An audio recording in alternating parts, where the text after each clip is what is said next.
According to the Bible, every single person on the earth was born into the middle of a war.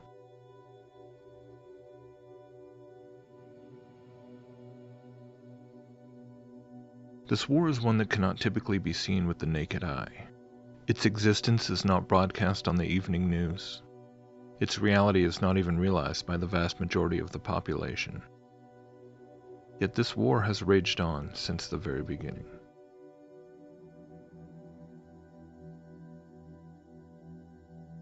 The first shot fired in this war had a devastating effect, when the serpent entered the garden and tempted the first man and woman to disobey God, falling into sin, and then death entered the world. Sometime after, as mankind began to multiply and cover the face of the earth, the first full assault on humanity was launched. In a way, you could describe it as an alien invasion. But these invaders did not come from some distant galaxy, from some far-off star system. Rather, they descended from right above, as together they conspired to abandon their assigned posts in the firmament, where the ether carried the light of their luminescence to the four corners of the earth. These watcher angels fell from their first estates that God had set for them, and they came down to terra firma, where they began a sort of colonization campaign. They sired the Nephilim, their hybrid abomination offspring, which began to ravage the land and feed upon men.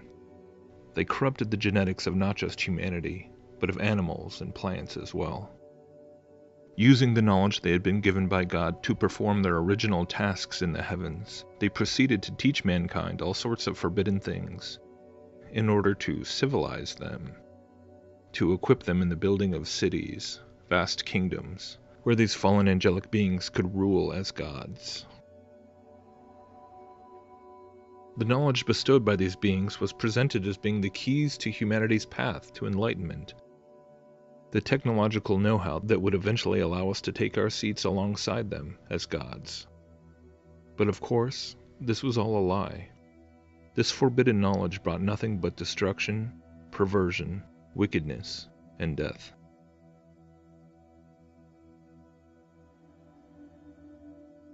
God, the Creator, finally became so grieved by the immensity of the wickedness on the earth and the corruption of his creation that he decided to wipe it all out and begin again, sparing one single family and the animals which God brought to ride out the waters with them. When the waters receded, the world had been cleansed from the evil that had almost wiped out humanity from the face of the earth. The great empires of the Watchers had been erased, their monuments and citadels shattered by earthquakes and buried by oceans. The angels who had conspired together against God were buried deep in the bowels of the earth, held there in the deepest darkness until the time of the final judgment of all things. The bodiless spirits of the giants, the Nephilim, were cursed to roam the earth, tortured by hunger and thirst that they could never satisfy, forever longing to have bodies to inhabit once again. Satan's direct rule over the whole earth through his vassals, the fallen Watchers, was over. But no sooner than the earth began to be filled once again with trees and plants and animals, and people began to spread out and fill it once again, did the enemy of mankind begin working, seeking to rebuild what God had destroyed, his beloved Atlantean Empire, whose sole purpose was the enslavement and destruction of mankind. But it would be different this time around. No longer did the Fallen One have the ability to send his rebellious emissaries to the earth, to take wives and build cities and palaces where such self-declared deities could sit and rule directly over their subjects. No longer could they walk amongst men and be revered for their brilliance and stature. The satanic kingdoms that would be built after the flood had to be done through the worship of now invisible deities, forced to orchestrate their rule through various systems of interdimensional communication. Since God had now bound them behind a spiritual veil, once again a spectrum of forbidden knowledge was disseminated amongst these newly reborn civilizations, in order to facilitate the connection between these civilizations and their demonic benefactors.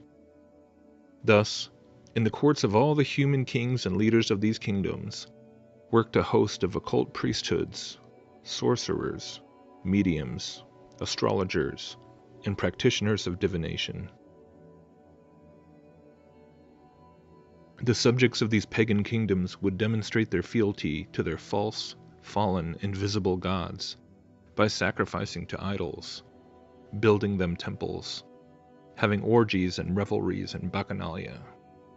The rebellion against God resumed in earnest after the flood, from the first failed attempt by Nimrod to build a tower into the heavens and storm the throne of God, through all the following kingdoms which were founded after the scattering from Babel.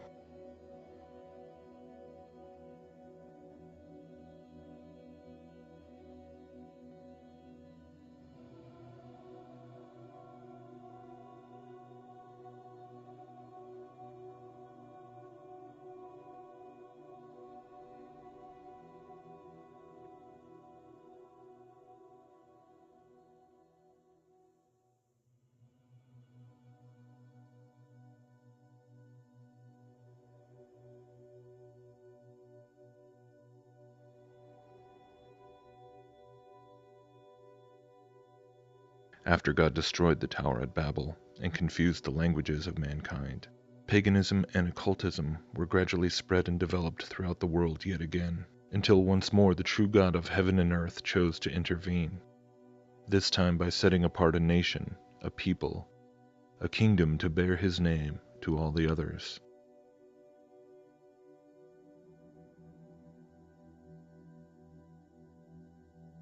From Abraham, Isaac, and Jacob down through Moses, Aaron, and Joshua, judges like Samson and Gideon, kings like David and Solomon, prophets like Elijah, Samuel, and Daniel. On through the centuries and amidst the rise and fall of many demonic empires, the God of all creation revealed himself and began to reveal his plan to redeem humanity from their curse of sin and death and demonic oppression.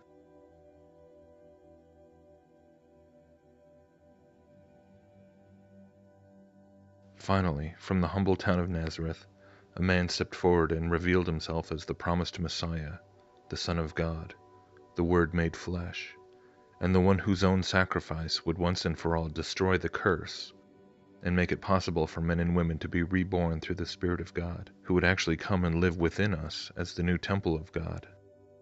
And from that point on, the great spiritual war began to take on a rather new twist.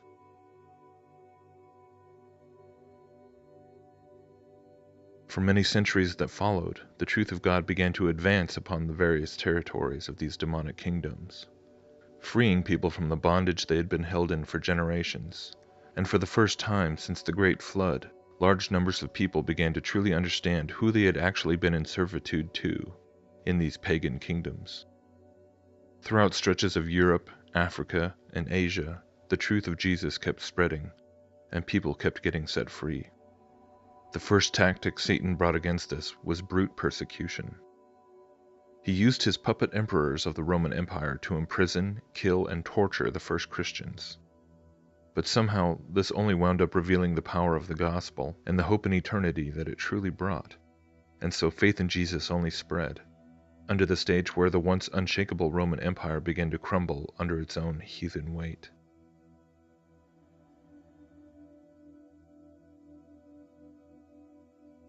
Next, Satan tried a different approach, which in many ways proved more effective than the first. Instead of trying to crush the spread of faith in Jesus with the powers of empire, he would usurp it. From the time of Constantine onward, the enemy began a blasphemous campaign of rebranding many of his old demonic kingdoms and demonic occult priesthoods as now being Christianized. This way he could seduce the Christians with wealth, power, and earthly pleasures, and corrupt the Church of Christ from within. Pagan temples were repurposed as Christian churches. Pagan rites and rituals were reinvented as Christian ceremonies. The Roman Catholic Church slowly emerged as one of the most effective weapons against the kingdom of God, while it mockingly carried out its activities in his name, a tactic which has no doubt given the devil no small measure of sacrilegious joy. Through this earthly institutional vessel, Satan was able to prevent scores of people from actually reading the scriptures for themselves, and turned them instead back to the same bondage and darkness that the demonic systems had enforced before. Only now it was being done in the name of Jesus. Still, by the sheer grace of God, the truth endured, the gospel spread, and genuine faith in the Creator and Savior of mankind continued to grow. Satan continued to work furiously to regain control of the world of men by way of Catholic imperialism and eventually European colonialism, which, because of the advent of unprecedented naval power, began to conquer more and more of the world that was accessible by ocean. At the same time, however, the spread of imperialism all too often still brought with it the truth of the gospel, which opened the hearts and minds of the people to the true nature and identities of the pagan and shamanic religions they had traditionally held. The more Satan worked to tighten his grip on the world through imperial and economic means, the more he continued to find his kingdom being forced to operate in the shadows. The occult knowledge and pagan rituals that went all the way back to Babylon had been preserved down through the centuries by various strains of secret societies, esoteric mystery schools, and underground brotherhoods, and for the most part, this is where it remained. As much as the devil had increased his control over humanity through governments, militaries, and financial means, the truth of God had increased as well, to the degree that most populations would still never openly embrace Lucifer as the one true God, even if he did control vast empires of wealth and power through his network of lesser demonic emissaries. Witchcraft and Luciferian beliefs were not yet something that humanity as a whole would accept, and this was an objective that Satan had to achieve if indeed he was to successfully restore his absolute rule over the world and declare himself to be God.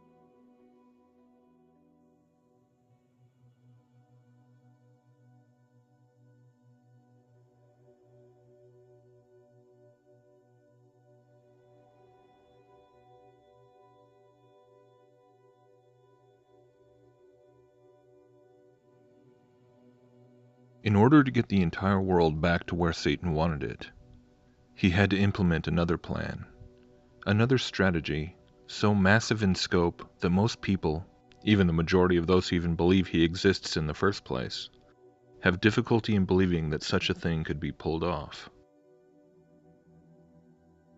In the ancient times, when God first saved humanity from utter destruction at the hands of the fallen Watchers, and then again from the tyrannies of the demonic kingdoms, people still understood the basic nature of the realm that God had created for them. The earth was filled with plants and animals, and mankind had been given dominion over it. The heavens above were filled with the luminaries, who served the creatures below by marking the days and months and years, and allowed for navigation over vast stretches of earth as well.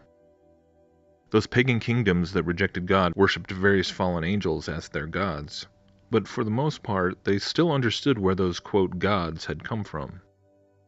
They still knew that they had come from the stars, from the sky, from the firmament.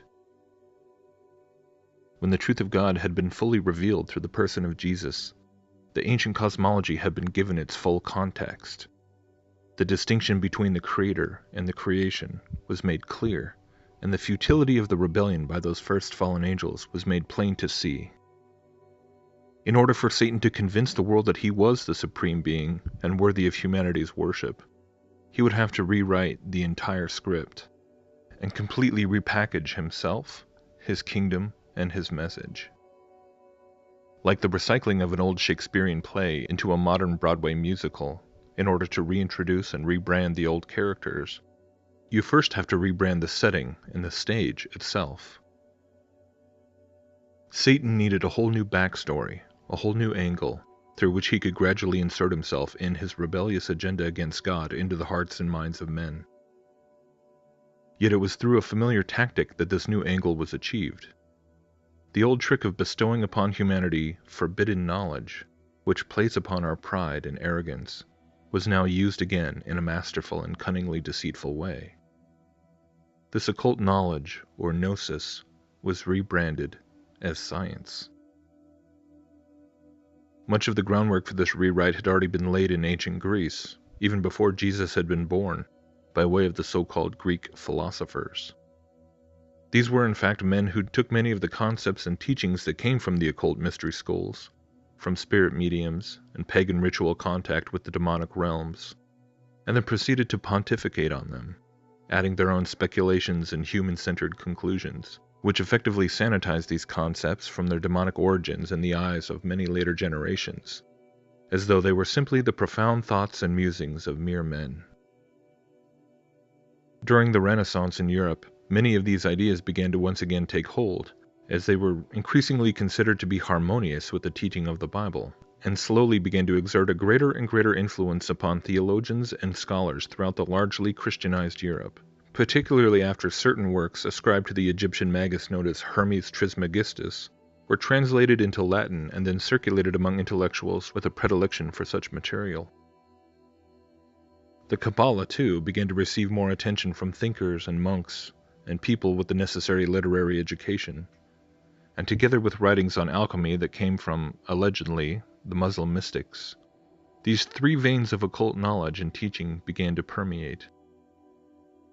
How little do most students today realize that the bulk of those individuals revered today as having been the pioneers and visionaries of materialistic science were in fact greatly influenced by concepts that were introduced by occult manuscripts and the core tenets of mysticism. Leonardo da Vinci, Isaac Newton, Francis Bacon, Robert Fludd, Nicholas Copernicus. These are names we all learn about in school, but yet we learn about them as men who simply derived their discoveries and scientific achievements by way of pure observation and logical deduction. However, a more thorough investigation into the matter at which they arrived at their various discoveries, and the various occult materials which they were all coincidentally reading, reveals that no, these discoveries were nothing more than very ancient teachings on the nature of the cosmos and nature, simply being repackaged and reintroduced with a quasi-Christian veneer. The Copernican cosmology of a vast universe, a planetary solar system, even a Big Bang to start it all off, could be found in the Kabbalistic texts long before Copernicus. The concepts of molecules and chemical reactions, even elemental transmutation by way of atomic fusion and fission, were first presented in the more imprecise occult practices of alchemy. And the idea that nature and the cosmos was governed by invisible forces and laws, which could be discovered and calculated and then reapplied through various technological means. This is actually an underlying precept of Hermeticism.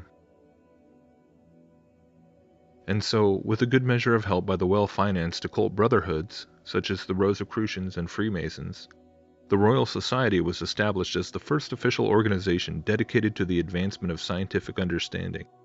And the rest, as they say, is history.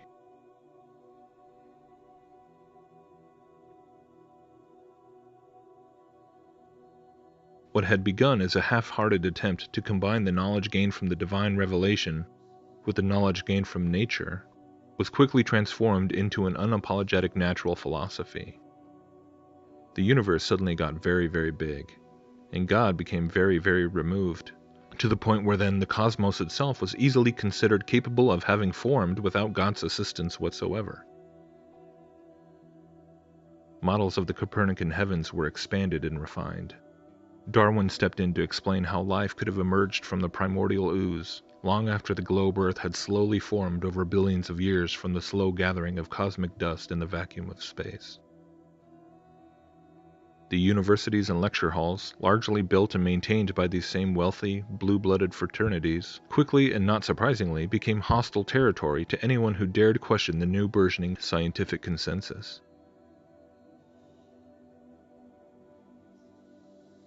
The universe was now presented as a vast, evolving, almost infinite space, with our little blue planet floating somewhere in the middle.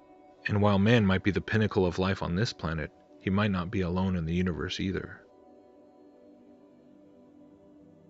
And so finally, the stage had been set, and the same old characters could start to re-emerge with a new set of costumes.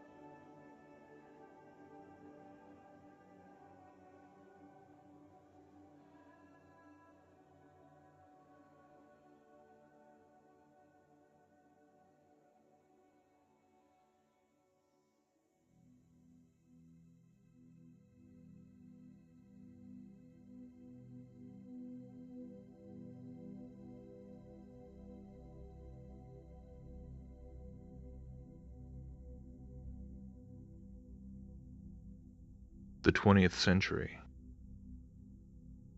So much has happened in that 100-year span compared to the centuries that went before, it is indeed daunting to even attempt to broadly summarize any of it.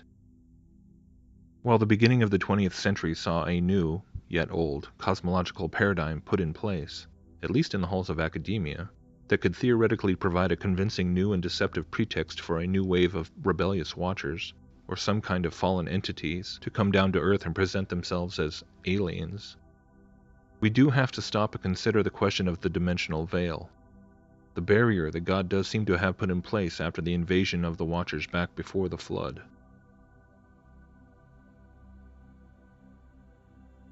Could fallen angels once again reveal themselves to humanity, this time as alien saviors, and serve as governors of Satan's earthly kingdom?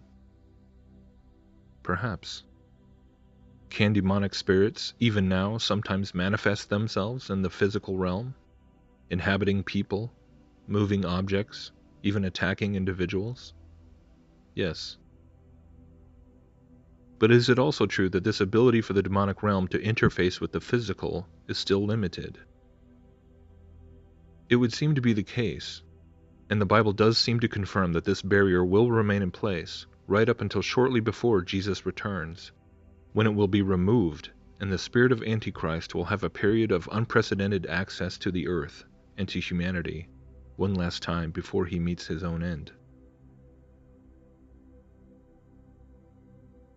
While I certainly do not claim to have all the answers, or to have a perfect understanding of biblical eschatology or end times prophecy, one thing I have come back to again and again through my research over the past few years into cosmology, prophecy, current events, the rise of scientism and its roots in occultism, is that somehow quantum physics plays a significant role in this massive age-old agenda of Satan, which the Bible refers to as the Great Deception.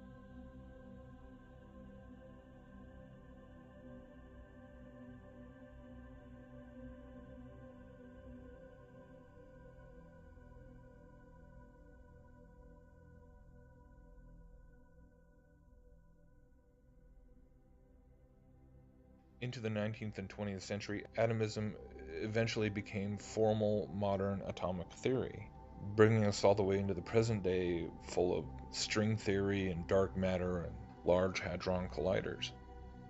The atom has long been split with fearsome destructive power or energy-producing possibility. The existence of this minutely vast quantum reality has been undeniably proven. Or has it?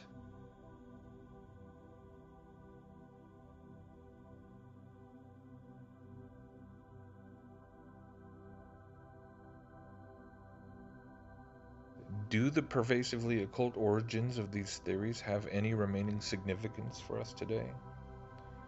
Is there some still yet undisclosed spiritual agenda behind all these supposedly innocuous and coincidental connections? Modern occultist Manly P. Hall certainly believed there was a great deal of esoteric significance to atomism, and he gave many lectures on the topic.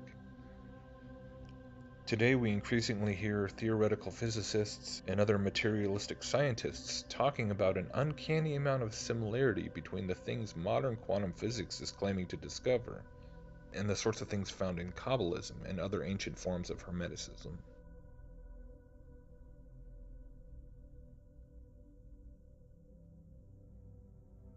Through the history of atomism, we can see this familiar trend of an original mystical philosophy gradually and painstakingly hammered into what is supposedly a purely materialistic and scientific knowledge base, which then, ironically enough, winds up coming full circle to where it begins pointing humanity back to that original underlying Hermetic belief system. Has humanity effectively been duped into building the machines that will serve as the key to freeing a horde of entities from a dimensional prison?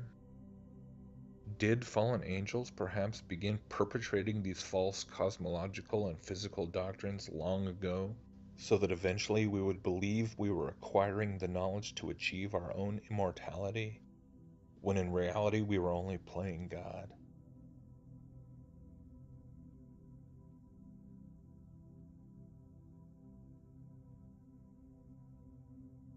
And even today, there is still this process of discovery going on. What we can clearly see in terms of the teachings in the Kabbalah, in the Zohar, is that there is no such thing as death. This is very important teaching. For example, you're driving along in your car and you see a little animal, he's been run over, it's roadkill, it's a shame. But in the true lessons of the Kabbalah, that animal is made of atoms which are described in the Kabbalistic texts. And atoms are miniature points of light. This is how they're described. They are particles which you cannot see with your eye, but they are the building blocks of everything in the universe. And that little dead creature, he is made of atoms, and those atoms are full of energy. And so the Kabbalistic texts and the tradition really breaks things down into particle theory. And what is really fascinating is that the oral tradition of the Kabbalah, teaching, from father to son, mother to daughter, this, I suppose, a version of nuclear physics, was very strong in Central Eastern Europe. Okay? Where do all of the nuclear physicists come from? Niels Bohr, Szilard, Albert Einstein, the Oppenheimer brothers, Edward Teller, who invented the hydrogen bomb. If you look at their family histories, they all come from Central Eastern Europe, which is the geographical area where the oral tradition of the Kabbalah was its strongest in Europe. And I've just written a new book that's coming out tomorrow called The Real Dr. Strangeloves. And, it shows that the Kabbalah is now being written into quantum theory.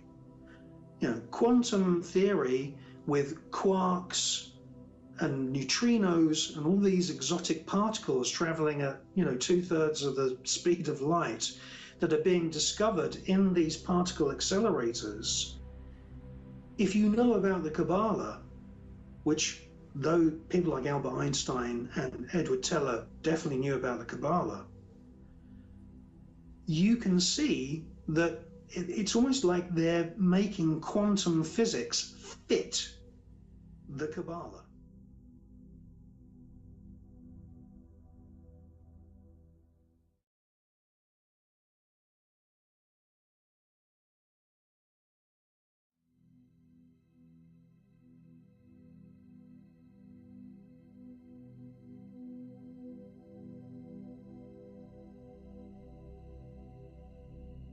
Is it not a crazy thing to ponder? This idea that practically every single one of us has grown up being taught, being indoctrinated with what is really Babylonian mysticism, which is really what Kabbalah is. Only none of us had any idea because we were all told it was science.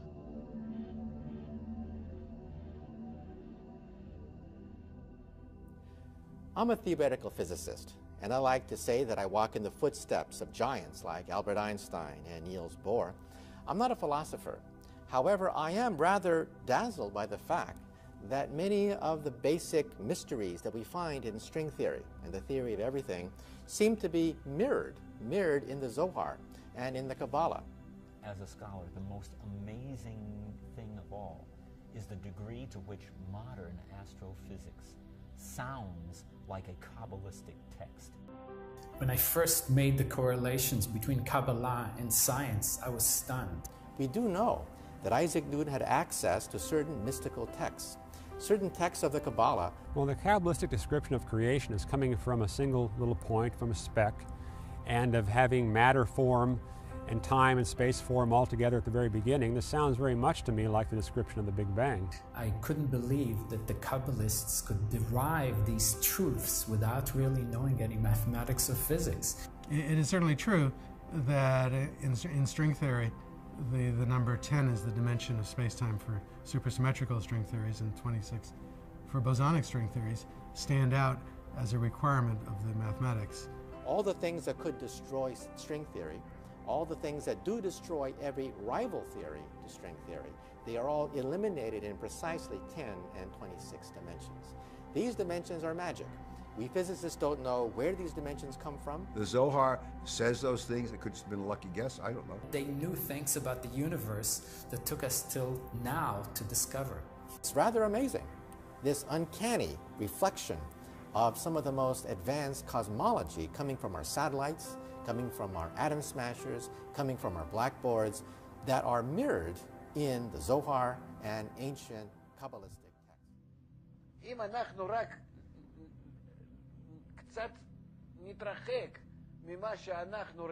If we get away from the way we usually see, we'll come to the true point that the Kabbalists are telling us, that seems so strange to us.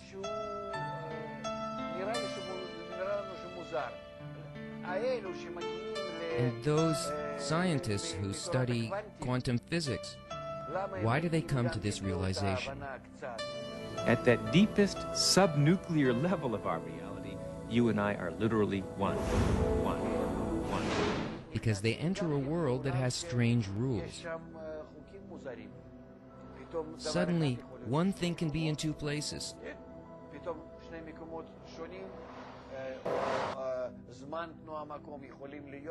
Or time and space and movement can be in another shape. And they come to this same thought. Everything depends on the one who perceives it. And that's why whether you pass through the wall or you don't exists only towards me, but it doesn't exist on its own. And what does towards me mean? It means, according to my vessels, it will be yes or no. You know, I had been studying physics and I knew something about that technology, but Kabbalah as a science was something that never would have even dawned on me. I don't care what you're doing. There's something about this field of way of thinking, of seeing, which can improve anything. And I don't care if you're a Jew, a Muslim, Gentile, Arab, I don't care what you are. I don't care what nationality, I don't care what religion you belong to. Kabbalah will help liberate your mind from any shackles of thought. But if you move forward several generations as you get into the 20th century, really for the past 80 years, and really right now in our generation, experiments in quantum physics have reignited people's religious or mystical imaginations. It's almost impossible to overstate the strangeness and the peculiar nature, the astonishing nature of what's been found in quantum physics experiments, say, over the past 8 decades. On an atomic scale, scientists are finding that particles seem not to appear until they're observed. It's suggestive of all kinds of incredible and extraordinary things, and quantum physicists are rightly concerned that New Agers or people like me should not be seizing upon these things to say, aha, look, evidence of everything the Renaissance occultists were interested in. Because quantum physicists themselves don't understand this material. It's the challenge of our age. It's the mystery of our age. The brutal fact is that Aspect's experiment confirms quantum mechanics, and it confirms it in this very peculiar situation. So that I'm obliged to admit that the quantum correlations exist in the world, and if we are to explain them and not just accept them as given, if we are to explain them, we are obliged to invoke something like actions going faster than light from one place to another. It's as if somebody was playing a trick on us. It's as if behind the scenes. Imagine, for example, that you have a railway system. We know that the trains cannot go faster than light, but you might, by studying the timetable very carefully, discover that during the night, trains have to be returned to their starting point faster than light. So behind the scenes, extraordinary things are happening which we cannot use personally. And this is a dilemma. I don't think we have a good way of looking at it. It's as if somebody was playing a trick on us. It's as if somebody was playing a trick on us. So if you do understand what divination is and why the Bible flatly forbids it, you understand that it is because essentially it is a whole host of practices which involve contacting the demonic realm, the fallen angelic realm. And of course, this is what all of occultism really is. But I've been thinking about this a lot lately as I've just been tumbling further and further down the rabbit hole of quantum mechanics and quantum physics and concepts like quantum entanglement, which is one of the aspects of quantum physics which a lot of New Agers and occultists and mystics do like to point to as evidence of science vindicating ancient esoteric beliefs and mystical beliefs, much to the chagrin of many of the materialistic physicists out there. But nevertheless, this tension continues to kind of mount, and more people are looking to quantum physics as this mode by which science and spirituality can be like reconciled. So, but there's that tension there within the scientific community, quote unquote.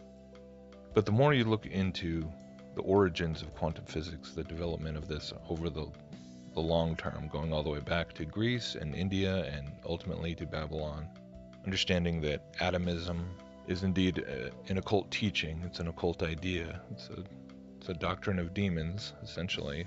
From all that I can ascertain, just like evolution and many other teachings, somehow it is very intrinsic to the teachings of pantheism, pantheistic monism and mysticism, and it's filtered down all the way through the millennia, and then taking hold again in the West during the Renaissance with the resurgence of alchemy and Kabbalah and Hermeticism, giving way to the scientific revolution, and then around the turn of the 20th century we have Albert Einstein and Niels Bohr and this explosion of knowledge, pardon the pun, in nuclear physics and atomic theory, relativity and all that.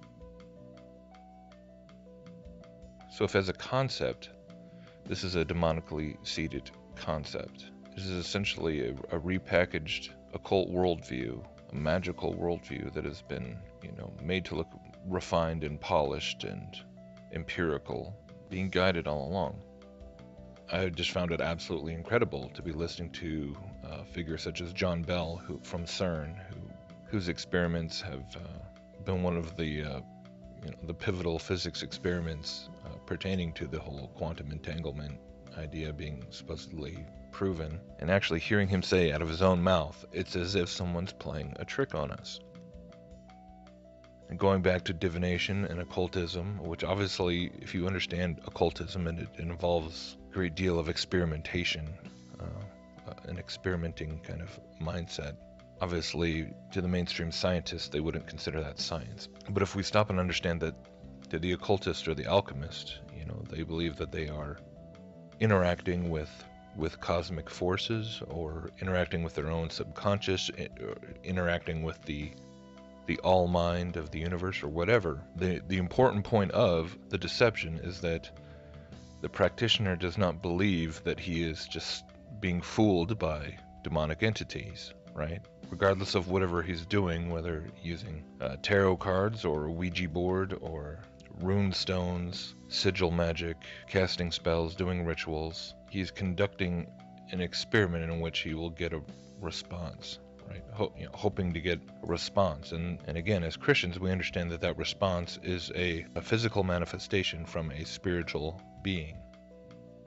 And so thus we do understand that in certain limited ways, the demonic realm can interact with the 3D physical universe and manifest, energy, essentially. And the more you understand about all the, various paranormal things that are ultimately are all demonic deceptions, right? Whether if you understand how the UFO phenomenon, people are seeing things in the sky, people are having abduction experiences, whatever. These are energy manifestations in the physical realm from the spiritual realm. People who get into ghost hunting and paranormal research, and they go out and they're actually looking for things like electromagnetic fields and sounds and so on, like physical manifestations of what they believe are deceased spirits or psychic impressions of some past event or whatever. Or you even have things like crop circles, or government projects where they experiment with quote unquote psychic abilities and remote viewing and things like this. All of these things that are being demonically powered and engineered, demonically guided. But the deception works because the humans participating believe in a false conception of what they are dealing with. So if we understand all of that put together, how crazy is it to stop and ask how difficult it would be for such entities to do things like manipulate a single quote-unquote photon in an experiment, or subatomic particles, whether it was at CERN or in any of these famous experiments that have led up to CERN, such as the extremely famous double slit experiment.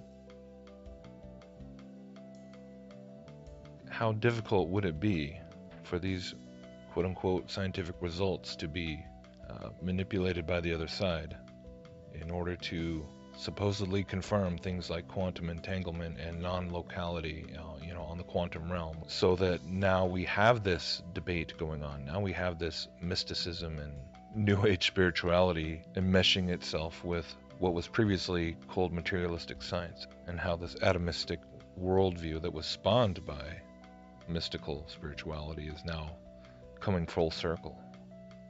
It's hard to see that as a coincidence at all at this point.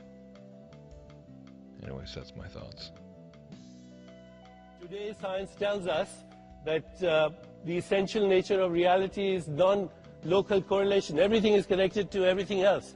That there's hidden creativity. There are quantum leaps of creativity. That there's something called the observer effect, where intention orchestrates space-time events, which we then measure as movement and motion and energy and matter. And addressing Sam, we can have a personal relationship with this intelligence, because we have a consciousness that is part of the sea of consciousness. Rumi, the great Sufi poet, said, you're not just a drop in the ocean, you're the mighty ocean in the drop. And all you have to do is understand the principles of science and understand that you have within you the resources to intuitively grasp this mystery.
The research into cosmology also brings with it a host of other peculiar avenues of investigation that come with it. For instance, when something is universally accepted as the theory of gravity is allowed to be questioned, this brings along with it the eventual questioning of many tangential theories which are all predicated upon gravity, such as the entire realm of theoretical physics, atomic theory, and of course, the whole quantum paradigm. At the same time, a good portion of this resurgence of amateur cosmological research seems to repeatedly reveal clues pointing to a vague realization that the cosmos, this entire enclosed system in which we live, actually operates under the influence of what we generically refer to as electromagnetic forces to a far greater degree than what mainstream science would imagine.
In recent years, we've seen a massive resurgence of interest in the figure of Nikola Tesla, whose life's work was suspiciously destroyed, as the Einsteinian paradigm of relativity and other such edifices of theoretical fantasy were made the mainstay of academia.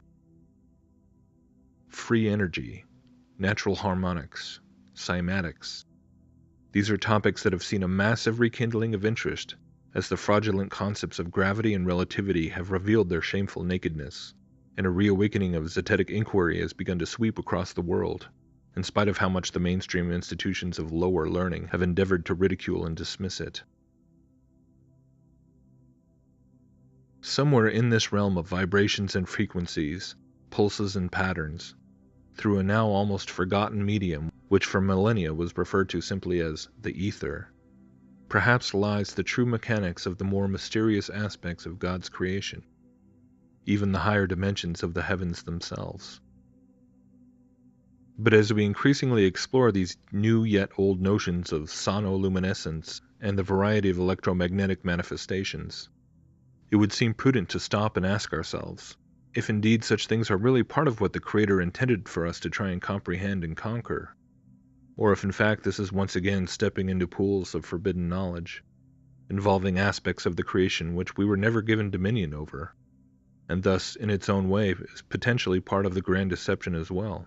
Another part of the forbidden knowledge that the fallen ones have brought with them from their original estates, circuiting the heavens and illuminating the ether.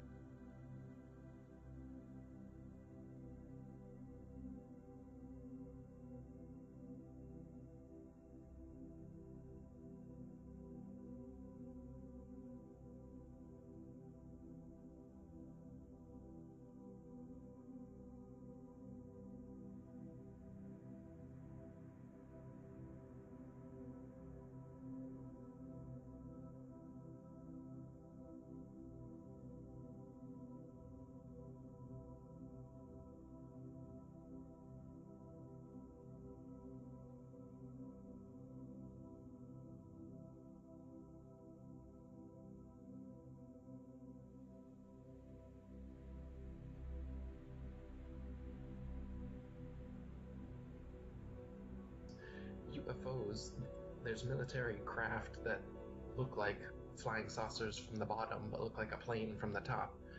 Yet, thousands of years ago, up until today, there are also, say, people in the Amazon who drink ayahuasca or take peyote and other natural substances, and they also talk about things very similar to aliens and UFOs, and they paint pictures of them, and they show flying saucers and beings getting out of them and interacting with them and giving them advanced knowledge of the plants and other things, of things that will happen and all this. But these are known to be interdimensional creatures, interdimensional phenomenon happening when you interact with these entheogens, these psychedelic plants. And the most powerful psychedelic on Earth is produced naturally in our pineal gland, in our third eyes, and it comes out when we sleep. And so dreams are actually a product of this. And so when people are asleep and then they're abducted by aliens and they have this experience that's so real to them and so unfamiliar, it very well could be an endogenous DMT burst causing these same kind of ayahuasca visions that the ayahuasqueros in Peru are seeing and know to be interdimensional beings. But if we've been fed this new propaganda that there's extraterrestrial aliens and physical UFOs, then we start to think that this phenomenon that's been known and talked about for thousands of years, of these star beings, these astral beings, and astral travel that we're able to do, turns into physical space travel and Star Trek type stuff that they're trying to get us to believe in. I mean, people thousands of years ago believed in so-called aliens, or if you will, star beings, and they say that they traveled to the stars too, like the ancient Mithric cults, the Mithra worship. They had this church called the Mithraeum, and it had tubs all lined up together in a sensory deprivation type environment. And in the Mithraeum, they would all line up, just like in a Christian church where you eat the body and blood of Christ and they give you a cracker and some wine. Well, they would eat the body and blood of Mithra, but it wasn't just a cracker and some wine. It was magic mushrooms and some powerful herbs. And you eat these things, drink these things, lay down in these communal tubs with all the water touching each other, just like in Minority Report. And there was holes in the ceiling above each tub, and they said that their consciousness would communally come out of their bodies, go through the hole in the ceiling, and go to the stars where they would communicate with astral beings, and they had their own civilizations. See, but the difference is that this is all happening where they're here on Earth, and their consciousness is going to the stars, not physically creating some kind of technology that floats us up there like NASA says that they're doing, and then meeting physical creatures that you can touch. That's not what they were doing. There's some kind of beings that are non-physical that we have access to like this, but we've lost contact with them. And the reason is because of this, because now we've been fed a fake cosmology and a fake idea of who these astral beings are, and so we're trying to create metal technology to try and reach them, instead of remembering that the natural plant technologies already exist here for us to reach these beings and to interact with them. The ayahuasqueros say that these plants and these beings are what told them about the combinations of plants and stuff to use to access them.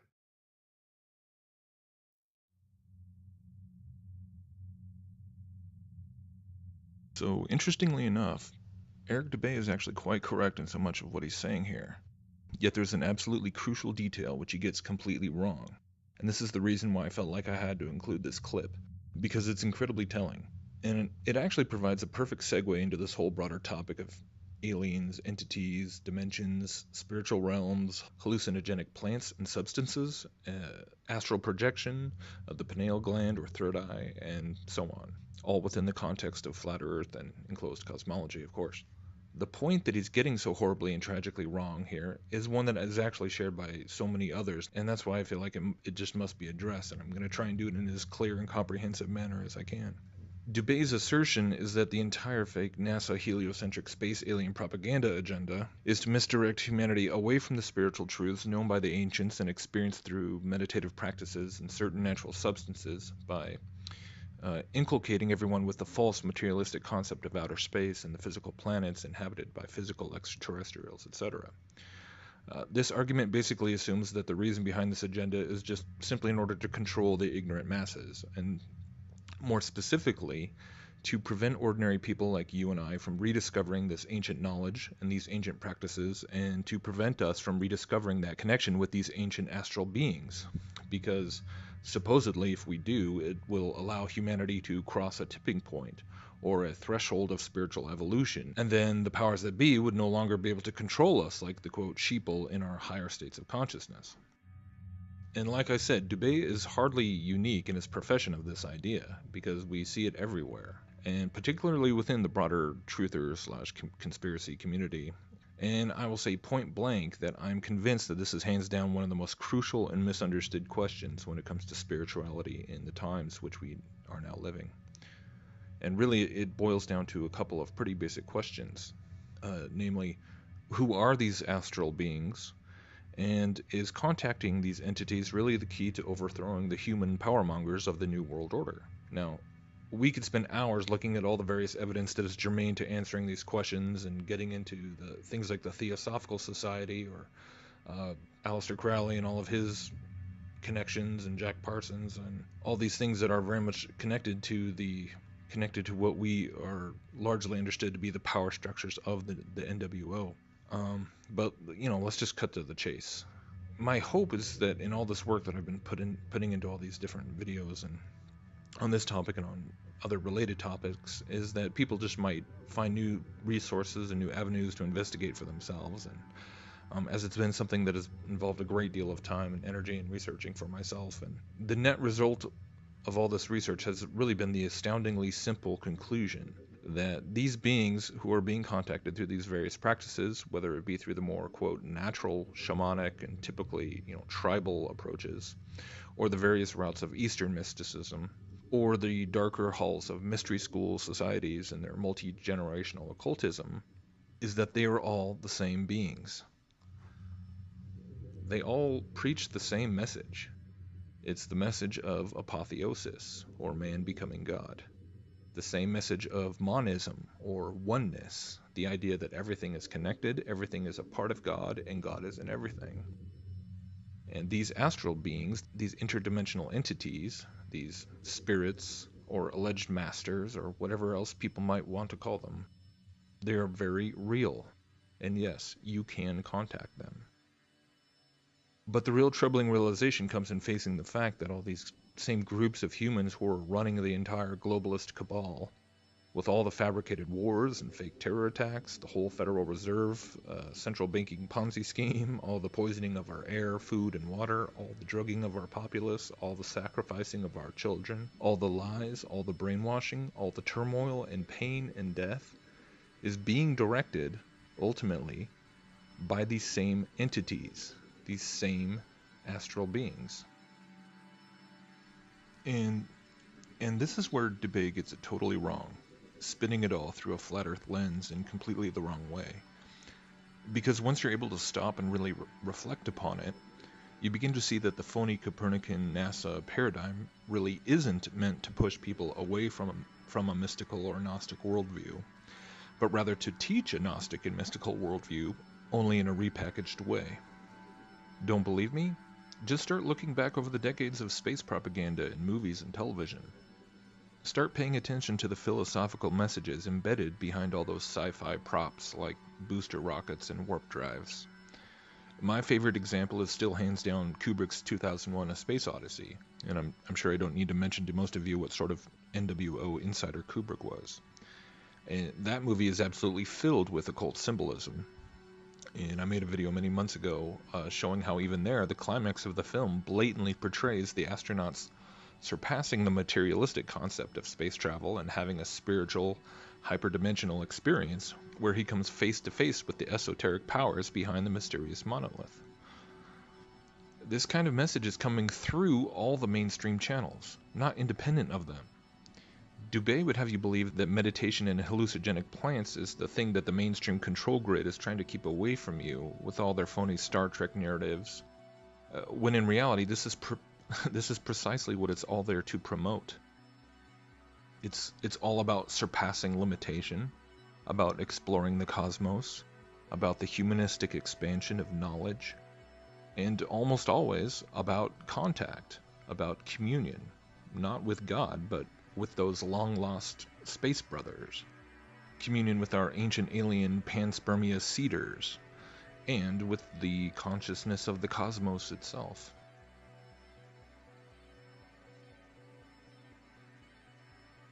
And so, honestly, when we're stepping back and considering all this in the context of Flat Earth and the enclosed cosmology with its implications towards the heavens and the heavenly beings who reside there, it really does fit together in an incredible way.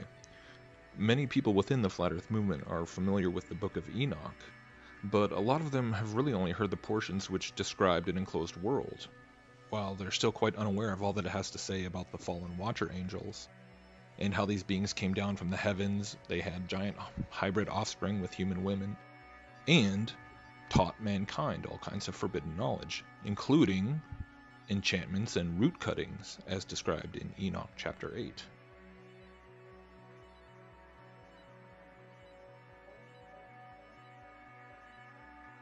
So, in the end, it honestly makes no difference whether you are engaging in Kundalini yoga, or astral projection, or drinking ayahuasca tea, or taking DMT, or using sensory deprivation techniques, smoking things like peyote or salvia, doing golden Buddha meditation, or using any form of pagan witchcraft or ritualistic magic, or whatever else. It is all designed to put you in contact with the same fallen angelic beings who taught these practices to humanity in the first place, to lead people away from God, away from the true Creator, and towards worshiping themselves and the creation and these fallen beings from the astral realms, who are led by Satan. In closing, I would just like to play this excerpt from an interview with a woman named Carolyn Hamlet, who was herself raised in an Illuminati family. She's a survivor of things like ritualistic abuse, of deep spiritual deception through the occult, and in which she worked specifically as a very highly trained practitioner of astral projection, and in the course of that work had countless interactions with these same entities, these astral beings. I just started off by saying that I definitely don't recommend opening the third eye, and that people don't understand that when one has the Holy Spirit of God in them, that they're actually connected to the very creator of the universe. It's through God's Holy Spirit. So another name for Satan is the prince of the power of air, and that's because that even in the air, the realms around us, it's filled with Satan's demons and entities. Very dangerous. A lot of people have had terrible experiences astral traveling. It's because that realm around us, like the second heaven, is filled with those entities. So when one opens the third eye, they're actually opening themselves to the unprotected realm. And one of the reasons God the Father sent the Word, who's Jesus Christ, sent him into the flesh, was to make a way, which is a portal, made a portal to bring God's Spirit here, so that we can have that Holy Spirit in us if we want it. And having that Spirit of God in us is like having, sort of like having a closed phone line from us to God and from God to us. And I mean, that may not be the best way to describe it, but I think maybe people can picture that. It gives them a mental image. And that it's like kind of like having a sole provider, that God's the provider, and the provider of the network is actually Jesus Christ. So opening the third eye is actually connecting oneself to the prince of the power of the air, which is Satan. And at the same time, people that open their third eye are making themselves a portal, an actual portal to the demonic kingdom, and they become a portal for them to be used. They actually use humans to get the access to information and get used to realms. They need humans, because humans actually have it. We're like chips off the old block of God. We are created in God's image and likeness, and we have a dominion that Satan and his hierarchy don't have. They want us to think that we need them. They actually need us.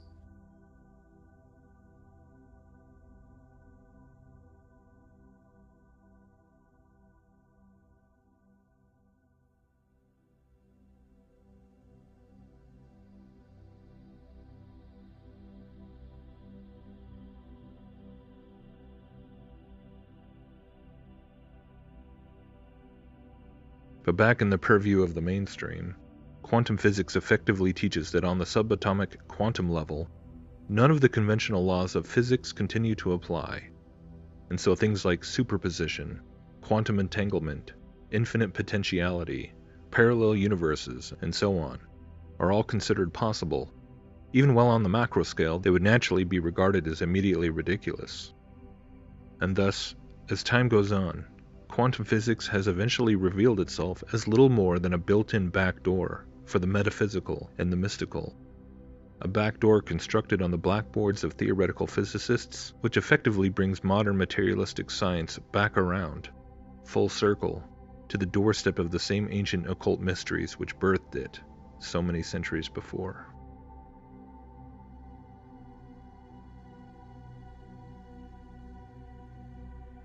So, for anyone who still does not believe that quantum physics is without a doubt nothing more than repackaged pantheistic evolutionary mysticism that has been the core teaching of the mystery schools going back millennia, just watch this clip. It's the last few minutes of a 30-minute presentation by the Quantum Gravity Research Center in California. Here we go. So we think reality is a mosaic-like code or language at the smallest scale of reality possible, which is called the Planck length. Particle accelerator data tells us that all particles and forces relate to one another according to a higher dimensional crystal called the E8 lattice. But reality appears to be 3D. So we project a slice of this E8 crystal down to 3D, which produces a quasi-crystal code or language. And that allows these geometric symbols to build up to the ordinary world of particles and forces that we see around us. Now, this geometric language has rules, but it also has syntactical freedom like any language. And that requires some notion of a chooser to choose the free steps in the language. Now, the notion of randomness doesn't work so well when it comes to codes because meaning starts to break down. Besides, there's no decent experimental evidence for randomness in nature in the first place. A universal collective consciousness is one answer, but that sounds new age and religious. Now, nowadays, a good number of physicists discuss the idea that our whole universe is actually a code-based simulation in some fantastically powerful quantum computer in another universe. Now, if true, then by the same logic, that other universe where the computer running the simulation of our universe is would also supposedly be a simulation in another universe. So the idea is a little shaky, but it's being discussed seriously by a lot of credible people. But it turns out that a universal collective-like consciousness of some sort may be physically inevitable.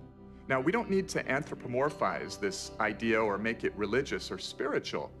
To follow why, let us start with the idea of the collective behavior of cells in your body. each a single-celled microbe living its life. A long time ago, only this sort of cellular life form existed here on Earth. These little guys were not too smart, but they did choose what direction to swim and could chase nutrients, reproduce, and run from dangerous things. They made choices with their very simple systems of environmental awareness and desire to survive. Then they self-organized into colonies that were smarter as a group and had more environmental awareness than the individuals. Eventually, animals such as humans emerged. Sophisticated forms of awareness and consciousness now float on an ocean of 37 trillion living cells, self-organized as a human being. It is specifically the laws of physics that caused electrons and quarks to self-organize into 81 stable atoms, and from there, into human consciousness. And physics places no upper limit on the amount of energy and matter that can self-organize into conscious systems. Physics allows the possibility of all the energy in the universe to eventually convert into a single conscious system that is itself a network of other conscious systems, a massive, technologically based collective consciousness. Given enough time, anything that can happen will eventually happen. By this axiom, this system of universal consciousness has already emerged somewhere in the frames of space-time ahead of us. Because it is possible, it is inevitable. In fact, according to the evidence of retrocausality time loops, that inevitable future is co-creating us right now, just as we are co-creating it. When humanity discovers the theory of everything, it will usher in a new age of prosperity. For example, clean, cheap energy, leading to the eventual elimination of poverty.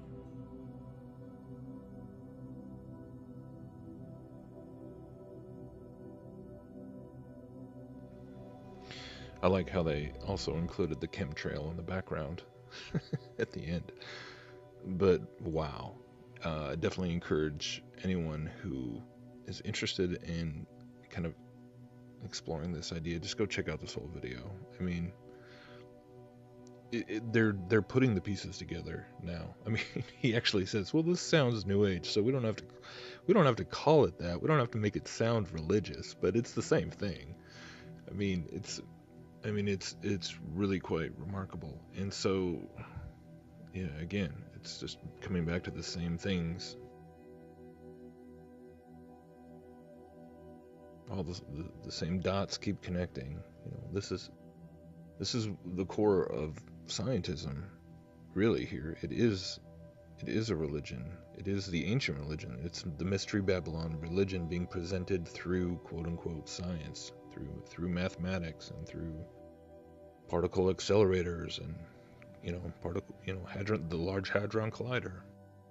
It was giving us the information that's confirming all these ideas of, I mean, right there they're talking about, you know, the fundamental building blocks of the universe with Planck's constant. And you know, speaking of Max Planck, I mean, if you just go back and read some of the quotes from Planck, you know, the founder of quantum theory, you can see that this pantheistic concept of the universe being consciousness, and consciousness, you know, the universe creates us and we create the universe. I mean, this is pantheism. And this is why it's really alarming to see more and more Christians picking this stuff up and turning to it as though, oh, this is just another arena where we can point to science and, you know, try and confirm the Bible and try and confirm spiritual reality. Well, it definitely is. The problem is that it's definitely geared towards confirming the reality of the spiritual dimensions, but not at all in a way that is in line with biblical spirituality. And so again, we see more and more people like Josh Peck and, you know, Dan Duvall, who have been talking about, you know, getting sucked into these quantum theory, you know, quantum spirituality kinds of things. Here's something from Max Planck. The universe in which we operate is a holographic informational structure. There it is. Which we access which we access and program using our consciousness. That's simulation theory, the Matrix, whatever. This concept has been embedded in this stuff since the beginning. They didn't think, the Wachowski brothers didn't think this up.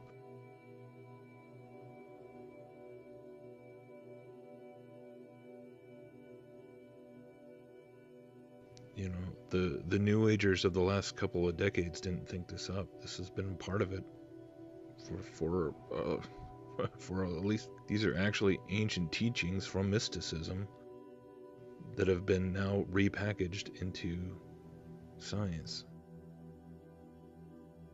Each person inhabits a microverse all their own, what the venerable Robert Anton Wilson calls a reality tunnel. Similarities between them are due to shared programming. All information in the multiverse exists as an entangled wave form, and it is our minds, or rather the symbol-coded programs within our minds, which organize it into space, time, and objects. Rewrite your programming and you encounter a different reality.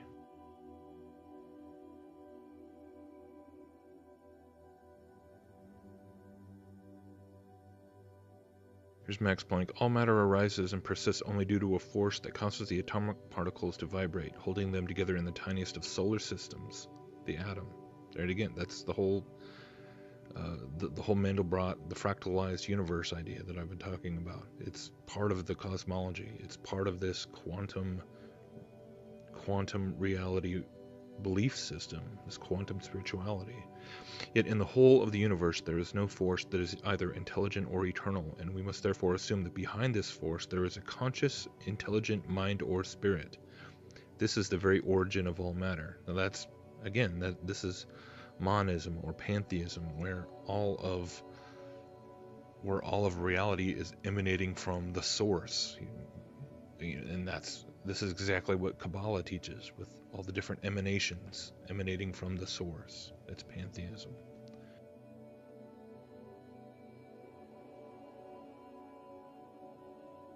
The mind is the matrix of all matter, Max Planck.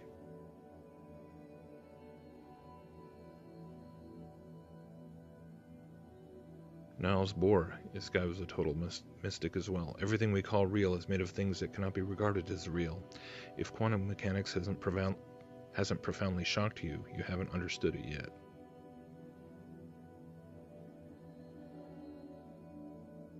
And here's Dr. Pillai. He's kind of an open mystic, trying to pointing to the connections between physics and mysticism, saying the physicists are coming to the same conclusion that the mystics had, that it is just the vibration from which everything came into being. And there's been a number of people making these kinds of claims for years, and now you've got this quantum gravity research center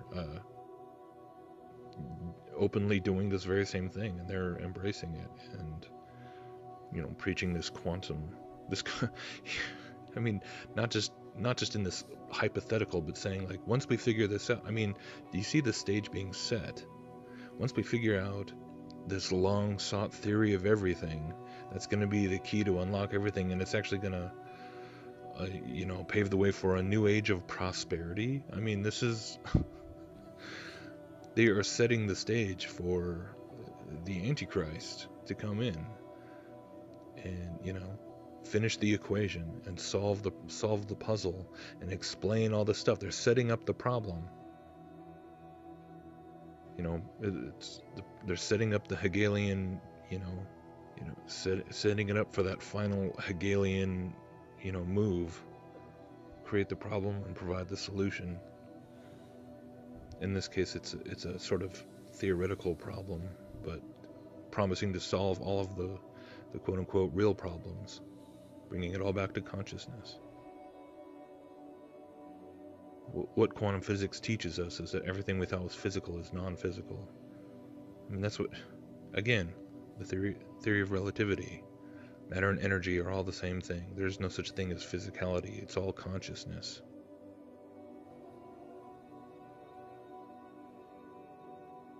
Everything is energy, and that's all there is. Everything is information. Well, what does that mean? Information has to be stored in a mind. And so it's been making me think about, I mean, this is the final stage of the Mystery Babylon New Age gospel. And scientism and quantum physics is the delivery device.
All right, so let's talk about probably the most out there, outrageous, cutting-edge theory I have come across in a long time. It's called the transcension hypothesis, and it's what happens about 600 years after the technological singularity.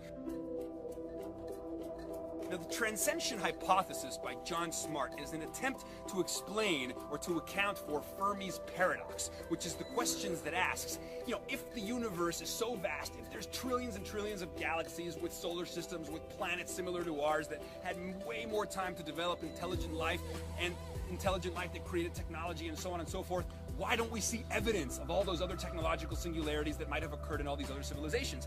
And the reason that transcension hypothesis says the reason we don't see anybody anywhere is because complexity and intelligence eventually stops going to outer space and starts going to inner space.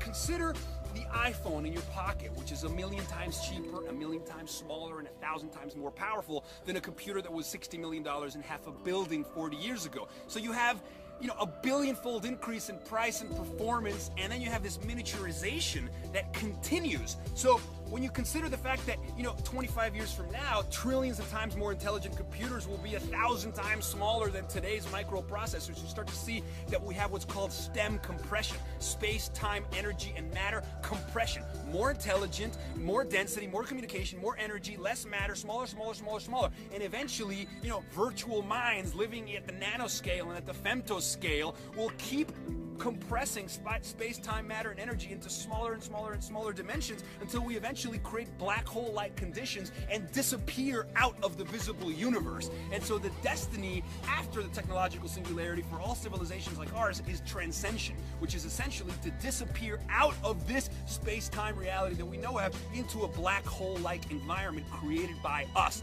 and then slingshot into the future and meet every other civilization over there. Transcension.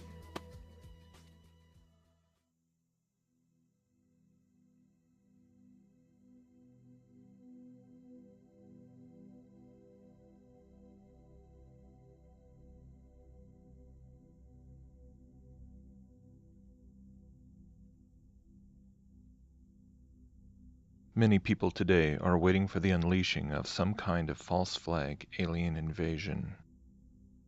We've been subjected to the propaganda involving alien visitors from other planets, at least since Orson Welles' famous radio broadcast of War of the Worlds in 1938. Ever since, the public has been bombarded by movies and pop culture material depicting flying saucers and armadas of alien ships descending upon the Earth. But is it also possible that this alien narrative could actually wind up manifesting itself in a slightly different way? Or at least be rolled out in some sort of blended form with another common element of science fiction propaganda, that is, this concept of artificial intelligence.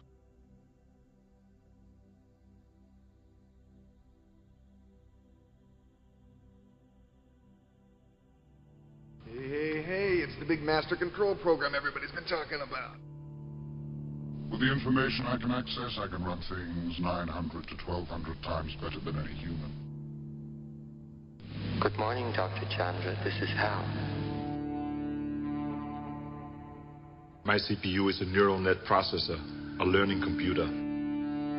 It's against my programming to impersonate a deity. I'm sorry, Dave. I don't have enough information. Shall we play a game?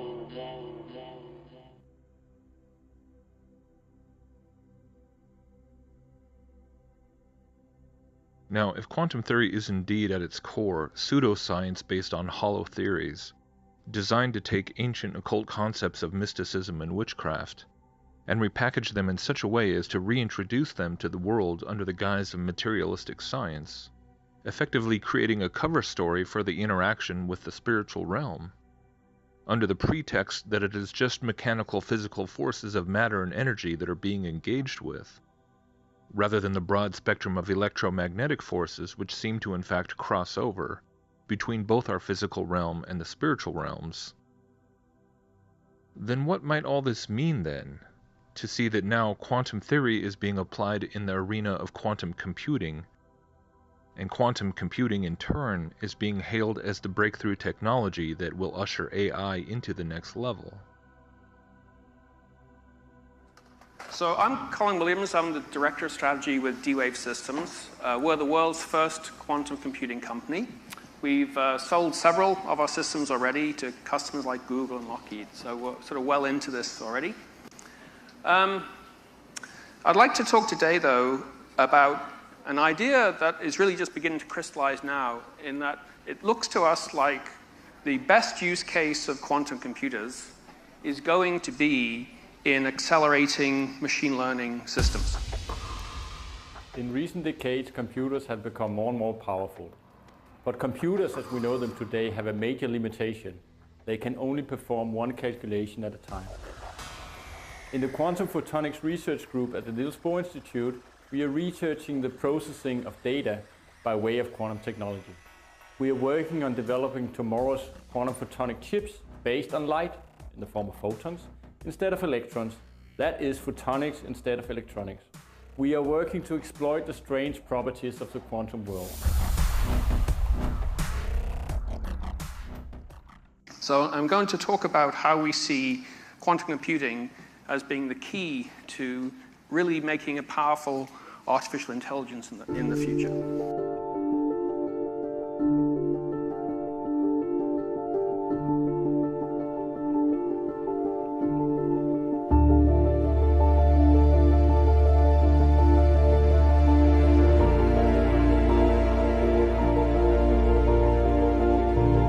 There's tremendous mind share out there that we can bring into IBM from using our quantum experience. It is kind of like peering into the unknown. Our quantum experience is currently open to the entire world. Anybody can sign on, register, and start using it. We want to see the best ideas out there. We want to be able to find new algorithms, and we'd love to work together with different individuals, different organizations to help explore that frontier.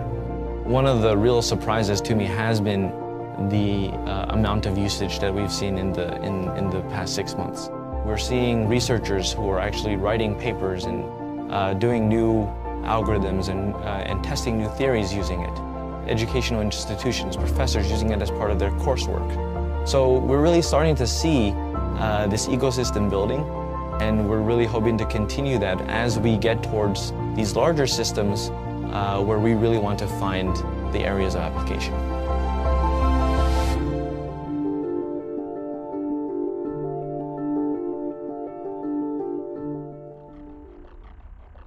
The quantum world is fundamentally different from our more familiar classical world: nature, buildings, animals, people, everything that we can perceive with our senses.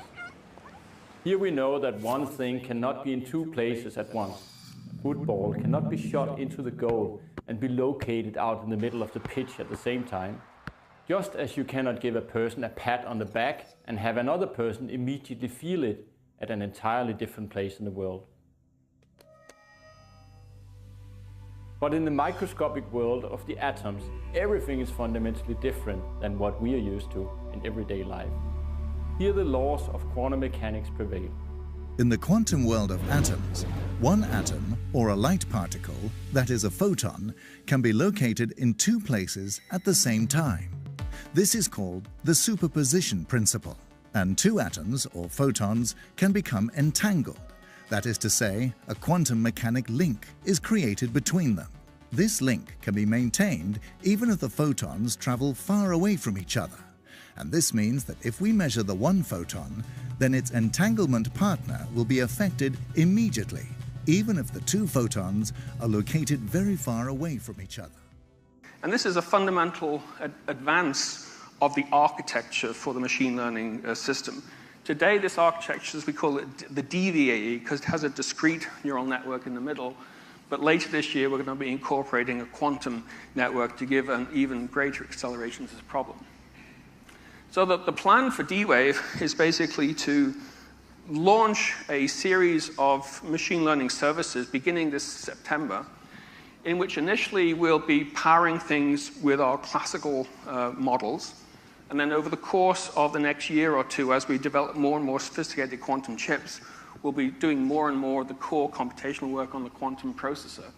But the beauty of this is that we're consciously thinking in terms of hybrid models, where we don't expect the quantum computer to do everything. We just want to plug the quantum resources into a hybrid architecture and let the classical neural nets do what they do best, and let the quantum chip does what it does best. So that's all I really wanted to say. We think that quantum computing has the potential to really turbocharge unsupervised learning in particular. We already have quantum and hybrid classical quantum machine learning systems running today, and we're going to be extending those into the future as we make bigger and more densely connected chips. We're going to be releasing a whole series of services that will be powering these probabilistic machine learning models, and we're looking for partners in industry to use these services to make powerful AI systems beginning this year. And the one we've already created, our first one, the DBAE, it's already surpassing the state of the art in what was possible before.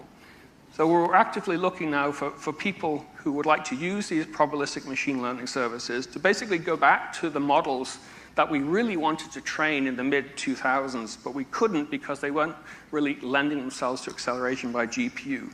But now with these new services in quantum processing unit, we think we can really train these things. So thank you very much.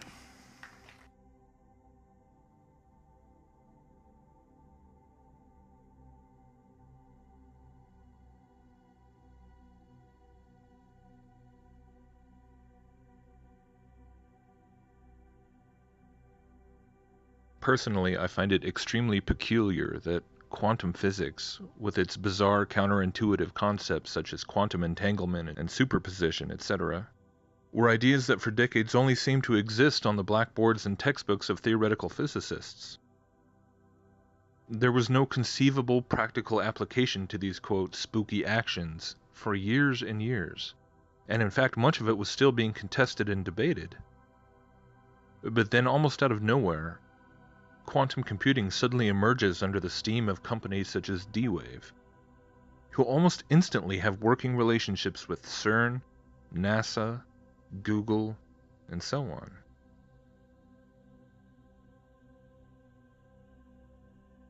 These infamous black cubes have been described by their own executive as an altar to an alien god, and they claim to be able to pull complex solutions right out of this quantum realm of qubits, like a fortune teller consulting her crystal ball. But perhaps that is ironically the most perfect analogy, simply because that is ultimately the same thing that's being constructed right now.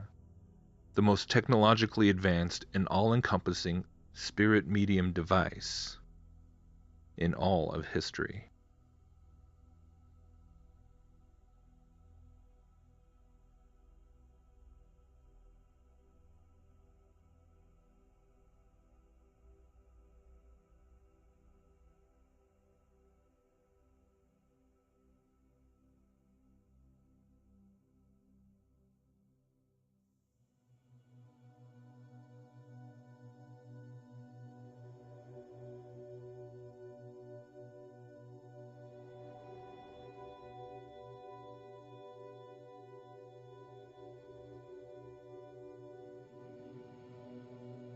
In many ancient temples and sacred structures, it is interesting to note that oftentimes they consisted of a square or rectangular base, topped with a circular or domed roof.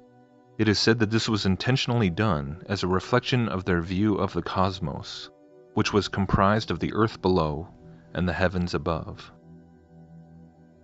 The temple itself, then, where the square met the circle, represented the place where it was believed that heaven and earth intersected, where the mortal met with the divine, the physical encountered the spiritual, where the temporal could catch a glimpse of the eternal.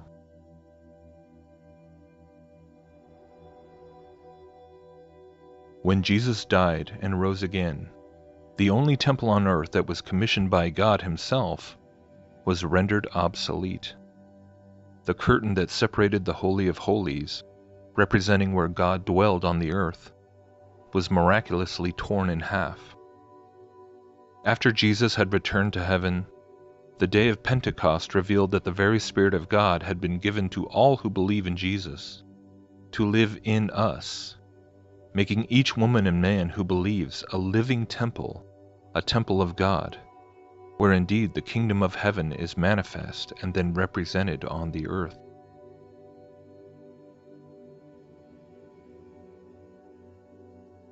When we consider the fact that the enemy of humanity, that dragon, the devil, has taken everything that God has made, everything that God has done, everything that God has said, and attempted to twist it, invert it, for his own blasphemous and defiant ends, then I would suggest that it is not ultimately that shocking of an idea to consider that this reality, this God-given gift of the Holy Spirit living within his believers, would also be something that Satan would seek to counterfeit as well.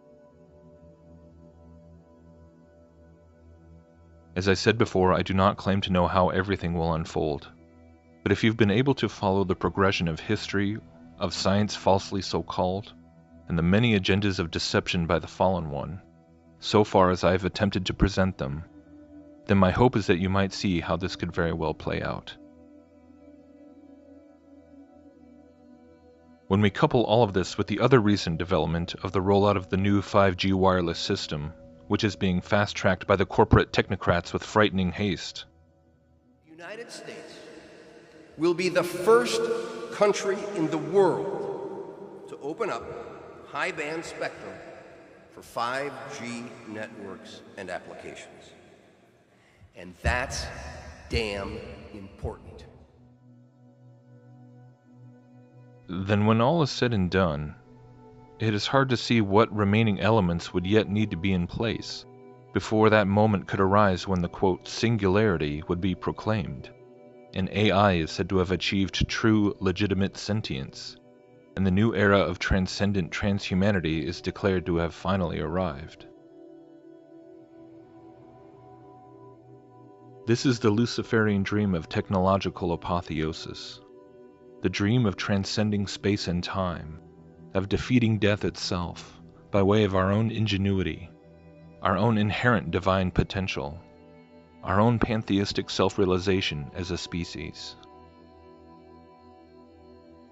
But I must contend that such a watershed moment in history would ultimately be nothing less than a horrific, satanic Pentecost, whereby everyone who opted into the promises of the supposed techno-utopia, everyone who took the mark and opened themselves, both neurologically and spiritually, to these digital superbeings, these ethereal entities, these aliens from the quantum realm, would quickly and tragically realize that they had been fooled, and allow themselves to in fact be indwelt by an intelligence that hates them with an unholy passion, to be indwelt by the very spirit of Antichrist, who is then able to broadcast himself on all frequencies to the four corners of the earth, by way of the all-encompassing technological monstrosity, Babel 2.0, that he tricked us into building for him in the first place, simply by patiently and persistently appealing to our sinfulness, our vanity, and our pride over so many centuries.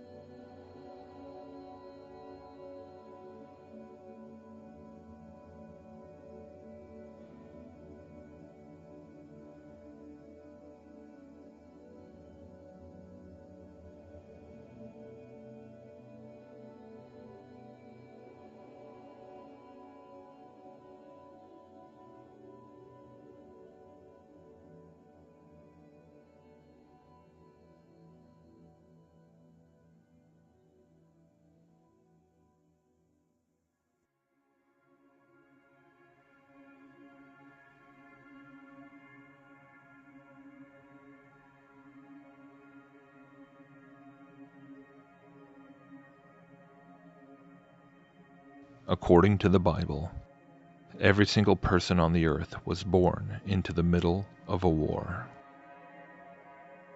This war, however, is ultimately won or lost, not on blood-soaked battlefields, or in secret underground military installations, or even in the unseen realms of the heavens above.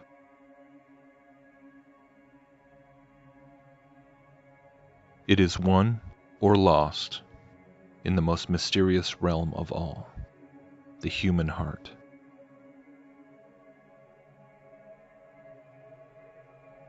The real battle for heaven and earth is already over.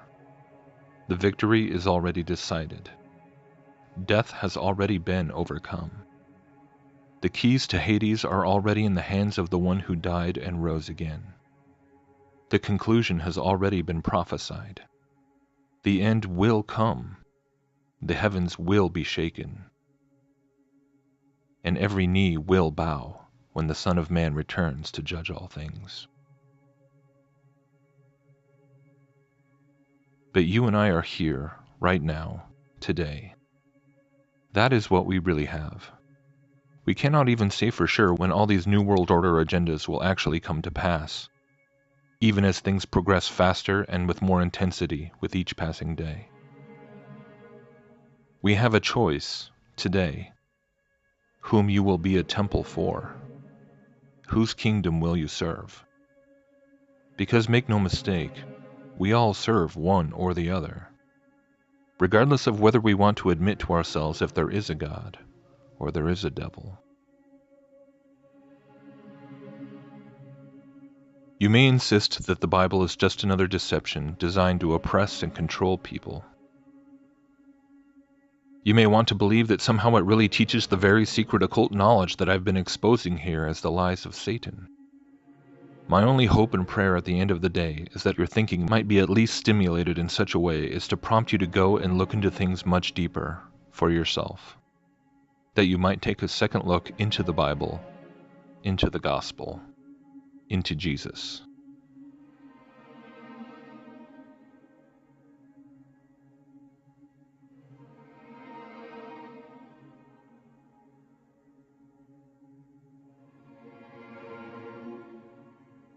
Ultimately, this is more important than any other conceivable topic of research. Far more important than trying to comprehend how the mechanics of the heavens really work, or unlocking the secrets of vibrational energy, or trying to decode every piece of twisted propaganda and occult symbolism that is constantly fed through the mainstream media.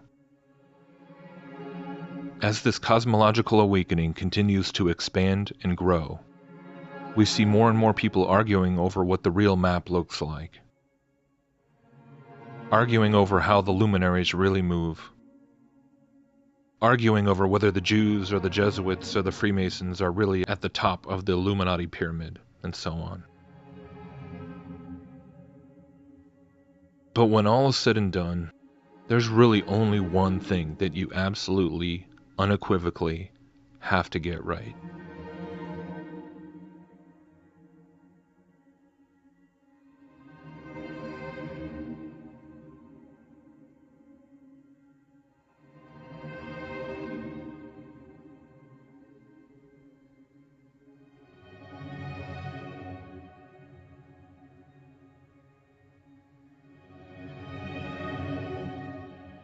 Who do you serve?